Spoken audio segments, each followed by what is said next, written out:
Welcome to Karma Chronicles. Please like the video and subscribe. Let's begin. The text came in at 6:04 p.m. sharp, just one line. Dinner at 7, dress business, don't be late. No. Hey, no, how are you? Not even a damn question mark. Just a cold, clipped order. That's my sister Karen for you. She got promoted last month, and now she acts like she's CEO of the world.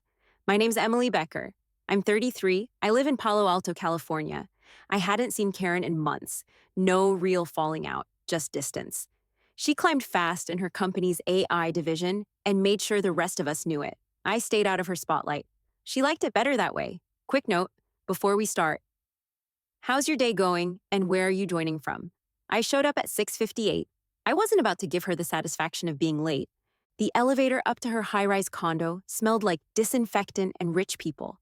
That weird, sterile lemon scent they all love. The hallway was silent, too clean. Even the number plates on the doors looked like they'd been laser cut by robots. When she opened the door, she was already in presentation mode. Stiff, spine straight, fake smile. No hug, no warmth. Just a once-over of my outfit like she was grading me. "Glad you got the memo," she said. I raised an eyebrow. "Wasn't much of a memo." She turned without answering and walked toward the dining area, heels hitting the hardwood like she wanted to crack it. I stepped in and saw the table. Jesus, it looked like something out of a showroom. All white plates, white napkins, crystal glasses set perfectly, folded name cards, spotless silverware. No soul, no color, just a Pinterest board with a pulse. And there he was, Mr. Kale, her boss. Late 40s, sharp suit, that fake charming voice guys like him always have. "Emily, right," he said, offering a handshake. "Karen's told me something about you." "Hopefully not everything," I said. He chuckled politely. Karen didn't. She waved toward the table. "You're down there." She pointed to the far end, opposite her. 10-foot table, just the three of us. The message was loud. I wasn't here as family. I was a prop. I walked to my seat and sat down. The leather cushion hissed like it didn't want me there either. She poured wine without asking and said, "Let's begin." Like we were about to hold court, I picked up the menu card, custom printed. Roasted halibut with lemon cream, balsamic glazed beets, goat cheese risotto. This wasn't dinner, this was theater. And I'd just stepped into her spotlight. Karen sat tall in her chair, one arm draped over the back like she owned the place. Which technically, she did, but she acted like she owned the people too. "So we just wrapped the full simulation run on the NeuroSync engine," she said, sipping her wine like she was being filmed. "Took the team 6 weeks, 3 all-nighters, and a pile of Red Bull. But hey," she smiled at her boss, "someone had to lead." Mr. Kale nodded like a trained dog. "She's been instrumental." She waved a hand, fake modest. "Oh, stop. I just make sure the smart people don't waste their time chasing ghosts." Then she looked straight at me. No offense. I stabbed a piece of risotto. Didn't say a word. That only made her hungrier. "You probably wouldn't know half the stuff I'm talking about," she added, chuckling into her glass. "But that's okay. We all have our lanes." I didn't flinch. I just kept eating. Halibut was dry, overcooked, like her delivery. "Karen's doing incredible work," Mr. Kale offered, trying to smooth the tone. "We're lucky to have her." She leaned in, eyes on me. "Well, some of us didn't waste our 20s figuring things out, right? Some of us got serious." I kept my eyes on my plate. Knife to food, bite, chew, swallow, not a damn sound. "You always were kind of a floater," she went on. "Mom used to say that, remember? Said you never finished anything you started. Remember the piano, the coding boot camp, that job at the print shop? What was that? 6 months. I stayed quiet, not because she was right, but because I'd played this game before. Karen didn't just need attention, she needed an audience to feel taller. She lifted her wine again and tapped her glass with her fork. "To the builders," she said, raising her voice. "To those who shape the future, and those who couldn't even finish college." Her boss gave a soft, uncomfortable laugh. I didn't touch my glass. I looked her right in the eye and said, "You're not the only one who's worked in tech." The air shifted. Not much, just enough to knock that smirk off her face. Mr. Kale looked between us. She blinked. "What?" I wiped my mouth with the napkin, folded it back into my lap. "I said You're not the only one who's worked in tech. She tilted her head, still smiling, but something behind her eyes cracked. You're a receptionist, she said slowly, at some off-brand software shop in San Jose. Weren't you doing part-time admin for, what was it? Oh, that app for dog walking. I didn't answer. Or did that not pan out either? She pushed. Like the microbrew phase, or the DIY drone thing you spent 2 years on. Her boss cleared his throat. Karen! No, she cut in. It's fine. I'm just confused. Since when do you work in tech? In what world? I pushed my plate forward and leaned back. In the real one. She narrowed her eyes. What does that mean? It means I'm not here to be a prop in your little power dinner. Her jaw tightened. I added, You want to show off? Fine, but don't assume you're the only one in the room who knows how the system works. Kale sat up straighter. Karen went quiet for half a beat. Then she laughed, sharp and too loud. You always do this, she said. Just enough to feel superior, never enough to back it up. You're a walking half-truth, still spinning wheels and pretending they're engines. I didn't move. I just watched her unravel. You want me to believe you're some secret genius now? Please, you've always been the backup plan. Even Mom said it. That's when she lost the room. Kale's posture stiffened. My silence was loud enough now to drown her out. She refilled her wine, hands shaking just slightly, and smiled again, tighter this time. So, she said, tell us, what exactly do you do? I didn't answer, just met her stare. She poured more wine. Of course, she said. You won't say. Because there's nothing to say. Mr. Kale didn't look at her this time. He looked at me. Really looked. The silence between bites stretched long enough to make her sweat. And for the first time that night, Karen blinked first. Karen laughed like I'd told the world's funniest joke. Sharp, forced, full of teeth. What do you mean? She said, head cocked, voice all syrup and venom. I didn't answer. I could feel her boss's eyes on me. He shifted in his seat, like the air had gotten too thick to breathe. Karen leaned forward, elbows on the table now, staring hard. No, really, she said. What's that supposed to mean, Emily? You want to drop a line like that and just sit there, like you're some kind of mystery. She let out another brittle laugh and looked at Mr. Kale. This is what she does. Trust me, I've known her my whole life. She drops half a sentence and acts like she's the second coming of Alan Turing. Still, I didn't say a word. Karen sat back and smirked. You know what this is? This is classic dropout behavior, that fake, deep, wannabe, enigmatic crap. You couldn't even finish community college. Remember that. Took a semester off and just never went back. She looked to her boss like she expected him to agree. Floaters, she said with a shrug. They always try to sound smarter than they are. Like my sister here, who used to tinker in Mom's garage. Thought she was inventing the next Google, but really it was just duct-taped hard drives and empty Red Bulls. The whole house smelled like solder and failure. I stayed calm, hands in my lap, no expression, no flinch. That just pissed her off more. Oh, don't sit there like you're above it, she snapped. You're not some secret genius. You're a coward. You hide. You always have. From school, from work, from your own damn family. You think being silent makes you mysterious? Number. It just makes you forgettable. She stood. Her chair scraped the floor with a scream that matched her face. Her heels clacked as she stormed around the table. Mr. Kale sat up fast, like he saw it coming, but not fast enough. Before I could react, she was standing in front of me. You think you can come in here and embarrass me? She hissed. I didn't move. She balled her fist. And then she hit me. Not a slap, not a shove, a full punch. Knuckles to lip, a dry crack. My head snapped back. I tasted metal. The room went dead silent. I reached for my napkin, slow, calm, and pressed it to my mouth. Blood bloomed into the white like an ink spill. Karen stood there, breathing hard, hands still curled like she wasn't sure what she'd just done. I didn't say anything. I didn't even look at her. Kale stood up. His chair pushed back against the wall with a thud. His face had changed. Whatever softness was there earlier was gone. He looked at her. No emotion, no mask. You just assaulted a guest in your home, he said, voice flat. Karen shook her head, still panting. She provoked me. He didn't even blink. She didn't say a word. She was baiting me, Karen stammered, backing up slightly. You saw it. She was trying to. She was undermining me in front of you. That's manipulation. She didn't touch you. She didn't insult you. She barely spoke, he said. And you hit her.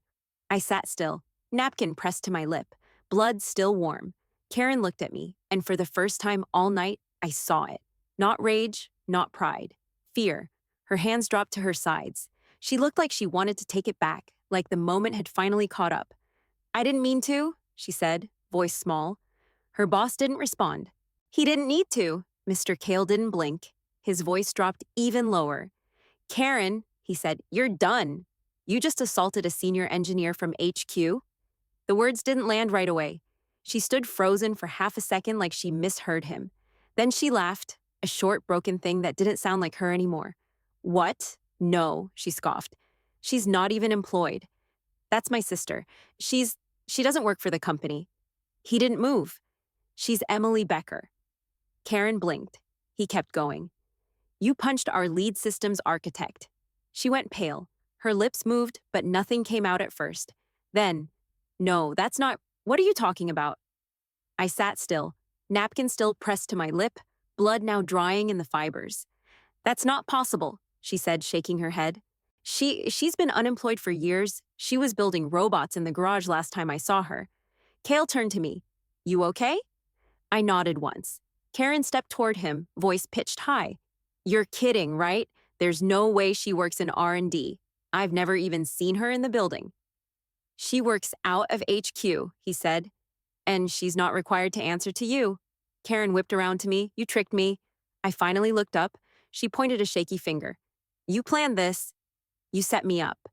I didn't answer. You knew he'd be here, she said, eyes wide. You let me make a fool of myself. You let me think. Kale cut her off. She didn't let you do anything? You did this. Karen grabbed for a chair to steady herself. No, number. This is crazy. You're all acting like I punched the president. She's Emily, my sister. She didn't even go to college. She finished later, he said flatly, while you were busy collecting titles. She turned back to me, voice almost pleading. Why wouldn't you tell me? I stood up. The napkin fell to the table, streaked with blood. I smoothed my blazer, picked up my clutch, and gave her boss a nod. Thanks for dinner, I said. Then I walked out. Didn't rush, didn't look back. Behind me, I could hear her stumbling over words. Wait, Emily, don't do this. You can't just walk out. The door closed behind me with a soft click. Elevator was waiting, like it knew. As I rode down, I caught my reflection in the mirror. Blood on my lip, fire in my chest, eyes sharp. She'd spent her life needing the spotlight. But tonight, the light turned, and it burned. I walked out of that building and didn't stop until I hit the sidewalk. Wind hit my face, dried the blood on my lip. I didn't wipe it off. Let it sting. I'd spent years keeping my world separate from hers. Not to hide, to breathe. Karen had always been loud, even when we were kids. Loud and bossy. That kid who'd assign chores to the other kids at recess. Who'd take the remote even if she wasn't watching. She wasn't mean at first, just obsessed with being in charge. And I let her, mostly because I knew what she was up against. Our mom wasn't just unstable. She was unpredictable. Could be cold as ice one minute, screaming the next. And when she wasn't, Dad filled the silence with condescending lectures and control disguised as structure. I learned quick. Keep your head down, stay quiet, do the work. Karen didn't. She fought, yelled back, got grounded constantly. But I saw it. The way she watched Mom, the way she copied her tone, copied the walk, the clipped speech, the fake smiles. I don't think she even knew she was doing it. She just figured if rage and control kept Mom on top, then that's how she'd survive too. I stepped in when it got bad, when Mom's yelling turned dangerous, or when Dad's silence pushed Karen toward a meltdown. I took the hits, literally sometimes. I got between them. I told Karen to go to her room. I cleaned the messes. She never said thank you. She probably didn't even realize I was doing it. That's the thing about being the quiet one. No one sees you until it's too late. She grew up thinking being loud was the same thing as being right. Thought volume and power were interchangeable. She didn't just want attention, she needed it. Like air. Like if someone else was in the spotlight, she might disappear. So, no. I didn't tell her I went back to school. Didn't tell her I got my degree. Didn't tell her I got recruited for deep systems work or that I'd moved into one of the company's most protected R&D sectors, because I knew what she'd do with that information. She'd twist it, compete with it, drown it out. That part of my life, the one place I actually felt seen for what I built, not just how I talked, I needed to protect it. I couldn't let her infect it with whatever performance she was chasing that year. I kept it separate, and yeah, I lied by omission. Let her think I was still figuring myself out, still floating. It kept the peace, at least for a while. But sitting in that elevator, lips split open, I started to wonder if I'd protected her too well. Maybe if I'd pushed back earlier, drawn a line, she wouldn't have turned into someone who had to crush people to feel strong. Or maybe she always would have ended up that way, loud, desperate, afraid of being ordinary. The doors opened at the ground floor. I stepped out, still didn't wipe the blood. The next morning, I got a call from legal. They didn't waste time. Neither did Cale. He'd already filed the report. Assault on company grounds during a work-related dinner. HR looped in security before lunch. Her badge was deactivated by 1:30. Karen tried to lie, obviously, said I baited her, that I emotionally triggered her with calculated silence. They asked if she understood who I was. She doubled down, said I wasn't even employed, said I'd snuck into the dinner just to cause trouble. They pulled my employee file, cleared security footage from the restaurant building's entrance, logged timestamps, access logs, cross-referenced internal rosters. It wasn't even close. By Friday, she was suspended pending review. She lost system access, team leadership, everything. That's when the emails started. Subject line, "You set me up." The message was short, angry, no greeting, no punctuation. Just rage typed straight into the body. "You are manipulative. You embarrassed me. You wanted this." I didn't answer. 2 days later, subject, "Just tell me." She sounded unsure now, rambling, said she Googled me, couldn't find anything recent, demanded to know if I actually worked where they claimed I did. She asked, "Are you really who they say you are?" I didn't answer that one either. 3 days later, subject, "I didn't know." Different tone, no more caps. She called me M. First time in years, said she was sorry, said she never imagined I was someone important, that if she'd known, she wouldn't have. She didn't finish that sentence. She said she was ashamed, that everything just spiraled, that she'd been under pressure and maybe acted out. I printed all 3 emails, slipped them into a folder, labeled it with the date, and filed it in my locked cabinet at home. Not because I needed evidence, because I didn't trust myself not to forget how fast she turned.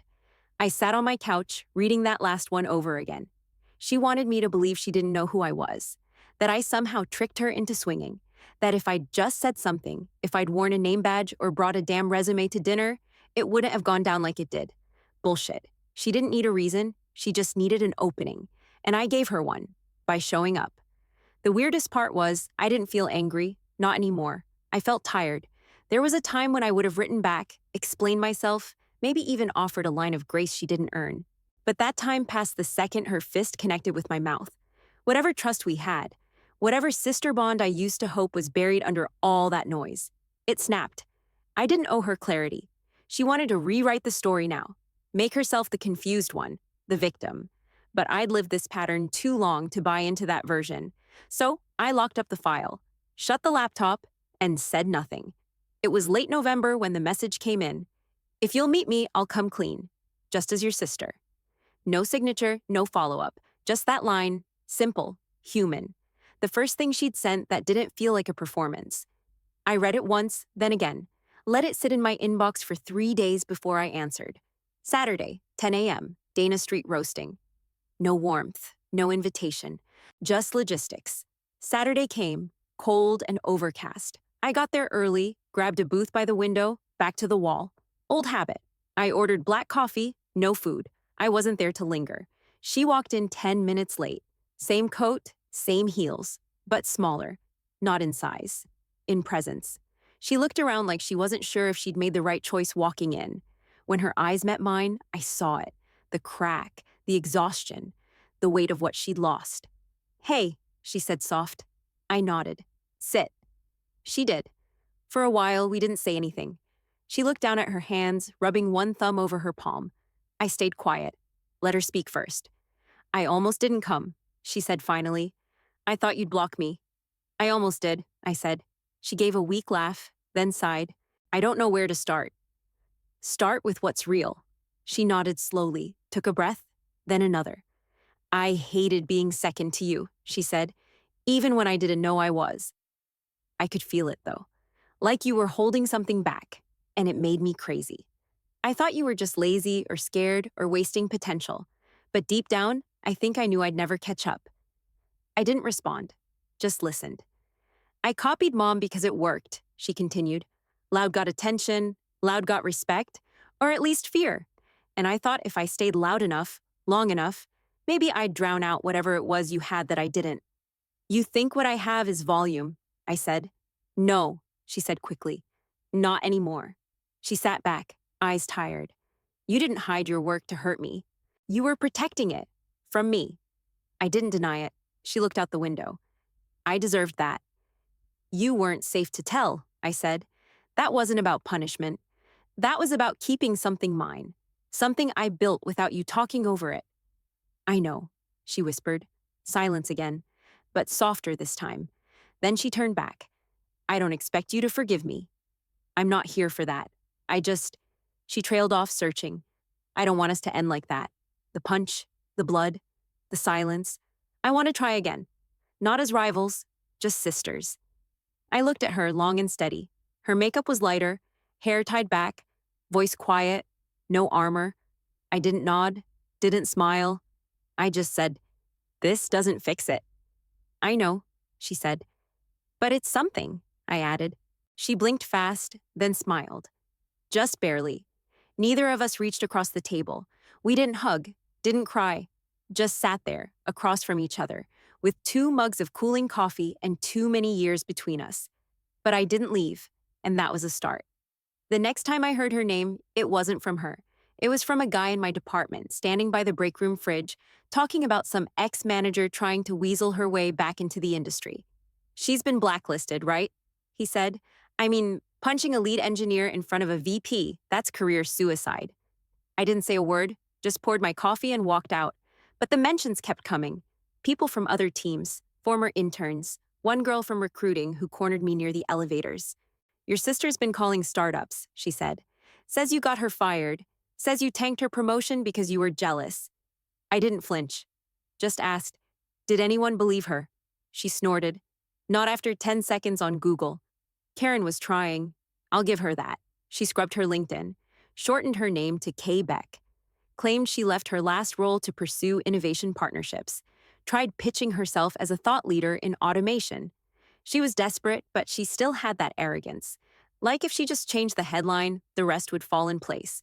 But HR departments talk, especially in tech, especially around here. One hiring team flagged inconsistencies in her resume. Dates didn't line up, credentials didn't check out. Someone noticed her references were just old friends, not supervisors, not team leads. None of them verifiable.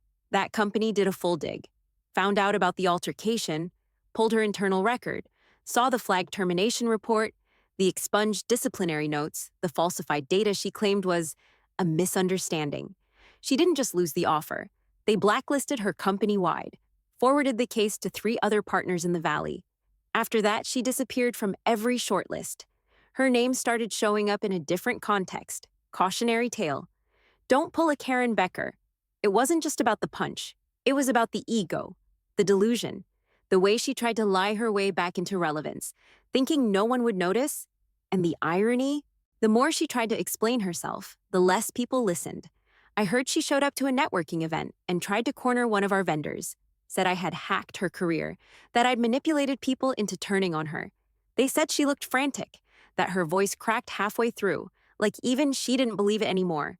And when nobody bit, and when no one stepped in to agree or argue, she just stopped mid-sentence, turned around, and left. That's what silence does when it finally catches up with you. Not loud, not dramatic, just erasure. I kept my head down. I didn't need to say anything. The noise she created was enough to drown itself out. It was a Thursday when I got the call. Mid-morning, mid-coffee, middle of my day like any other. I didn't recognize the number, but I picked up anyway. Emily, the voice said, calm, careful. It's Andrew Kale. I stood up from my desk and walked out to the stairwell, closed the door behind me. I wasn't going to bother you, he said, but I figured you should hear it from me. He let out a breath. Karen came to see me. A few days ago, I didn't say anything. She asked me to lie. Said if I could just adjust the story for HR, say you baited her, say you were aggressive, that maybe they'd lift the blacklisting and let her interview again. My grip tightened on the phone. Still, I didn't speak. I told her no, he said. Flat out. No hesitation. His tone shifted, a little sharper now. She said she was desperate. Said it was unfair how things turned out. Another pause. And then she said something that made me furious, he added. She said you never really earned it, that you were always hiding something, that maybe you were the manipulative one. There was a long silence on both ends. Then he said, you know, a few years back, during the data center breach, I passed out trying to cut power to the backup nodes. Smoke inhalation. I woke up outside the server room, on the ground. I knew the story. I was the one who dragged him out. I always assumed someone from the building pulled me, he continued. Security, maybe a contractor. But last year, when I moved to HQ, someone from the internal awards list mentioned your name. He stopped again. You saved me. You never said a word. I leaned against the wall. I owe you a lot more than an apology for the dinner, he said. I owe you my job. Maybe my life. I swallowed hard. You don't owe me anything, I said. No, he said, but I shut her down cold. She knows it's over. Thanks for telling me. Thought you'd want to know. He hung up. I stayed in the stairwell for a while, just listening to my own breath echo off the walls. That was the final nail, and I hadn't even needed to lift the hammer. A week later, I saw her. It wasn't planned. I was walking out of a meeting in downtown San Mateo. Mid-rise building, glass doors, tech hub buzz. The sidewalk out front was half-shaded, littered with smokers, recruiters, delivery guys, and her, Karen, sitting alone on a concrete bench, arms wrapped around her purse, legs crossed like she was cold. Shoulders slouched forward, head tilted down. Her hair looked different, darker, pulled back tight.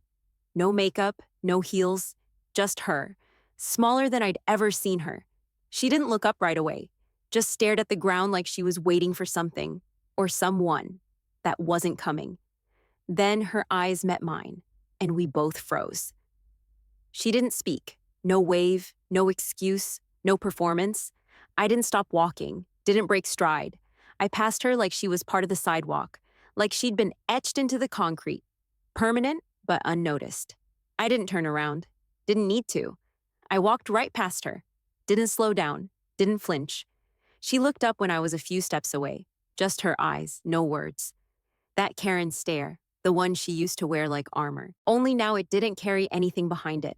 There was nothing left to say. The sidewalk buzzed around us. Voices, phones ringing, car doors slamming. But between us, there was nothing. No apology, no defense. Just the hollow space where her voice used to live. That's when it hit me. The silence she used to fear. The one she tried to fill with noise, control, titles, attention. It was hers now. And it was loud. She had no job, no team, no email signature. No one asking for her opinion, her approval, her blessing. Nobody waiting for her to walk into a room. No spotlight, no script. Just her. Alone on a bench outside a building she probably couldn't even get into. She used to thrive on being watched. Couldn't survive unless she was the center of it all. Now, people walked past her like she wasn't even there. She'd tried to humiliate me, tear me down in front of her boss, in her home, at her table, thought if she embarrassed me enough, I'd fold. Instead, she handed me everything, and didn't even know it. My scar healed, lip clean. No trace of the bruise, just a faint line I hardly noticed anymore. But hers, she wore it every time someone ignored her, every time a recruiter skipped her name, or a meeting invite didn't include her, or an old friend stopped returning calls, every time she checked her phone and found nothing. That was her revenge, and she served it to herself. I didn't look back, didn't need to.